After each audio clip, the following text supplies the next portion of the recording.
Throughout the planning and research of our products and ancillary text, we use multiple media technologies. The first being social media. Social media platforms like Facebook Messenger and Snapchat were used to communicate between the production team, to increase connectivity, and to finalize production plan times. This essentially helped us to avoid any problems prior shooting. We were also able to use social media to contact different potential actresses for a music video, even though we eventually decided not to do so. Additionally, we also used emails to contact venues inquiring about filming permission, as well as contacting our school's drama department for props, costume, and possible actresses willing to act in our music video. The website SurveyMonkey was used to create an online questionnaire that held both open and closed questions to gain qualitative and quantitative results regarding the preferred genre, editing, and mise-en-scène of our target audience. This helped us to plan what and how we were going to shoot our product after thinking of initial narrative ideas.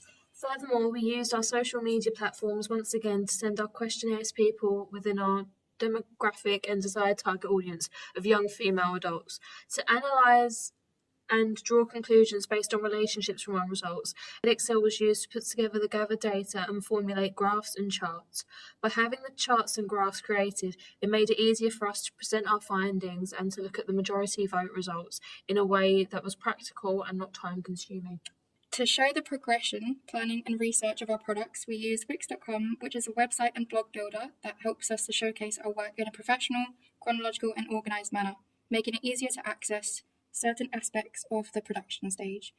Navigation bars and tags like evaluation questions that organize certain blog posts and work, we can group our work professionally. PowerPoint was also a helpful software to use throughout the planning process, as we used it to lay out plans, mood boards, and initial ideas. It essentially made research a lot more appealing and interesting to look at in comparison to just simple text. By using design features, we could also create different layouts and reorganize mood boards and images to make it match the theme and style of our products, making our product style and theme cohesive. We also use different media technologies in the construction stages of our products. One of the media technologies we use is the Nikon D5300 that we use to film our entire music video. A lot of the features on the camera was on auto, like the white balance and the exposure, so we had more time to focus on the shots and the composition within frames. However, we had to manually alter the FPS for shots that we wanted to slow down in post-production and adjust the focus and zoom nearly every shot take.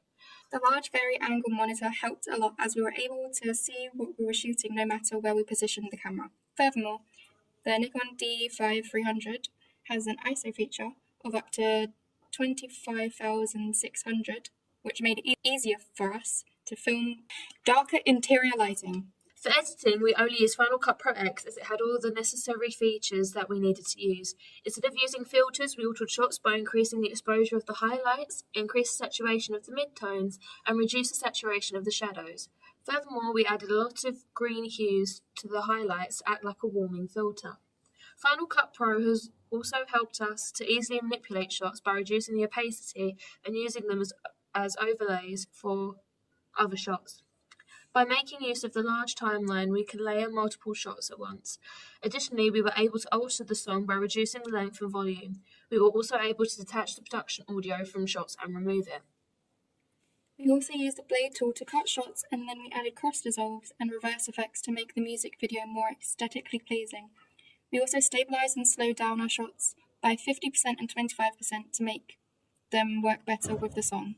This essentially made us able to have a fluent link between the song and the visuals. Also, after exporting our file as a H.246 file, we were able to upload it to any online format whilst keeping the higher resolution the same, which is important to us.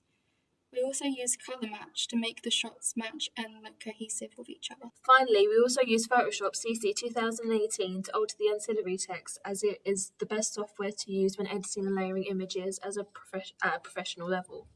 This is where we can adjust the levels of colour, saturation, brightness and exposure at extreme detail.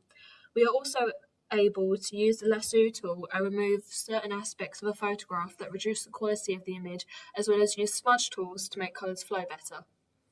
For the evaluation stage, we used more media technologies. For the portrayal of our evaluation questions, we use PowerPoint once again, as it allows us to make text more interesting to read. Furthermore, the use of PowerPoint makes it easier to import images alongside text to make it more effective. Adobe Premiere Pro CC 2018 was also used for making a video out of one of the evaluation questions, as we wanted to change the format in which we presented our answers. By using this software, we were able to layer audio files along with images that went alongside the answers to make it more interesting to watch.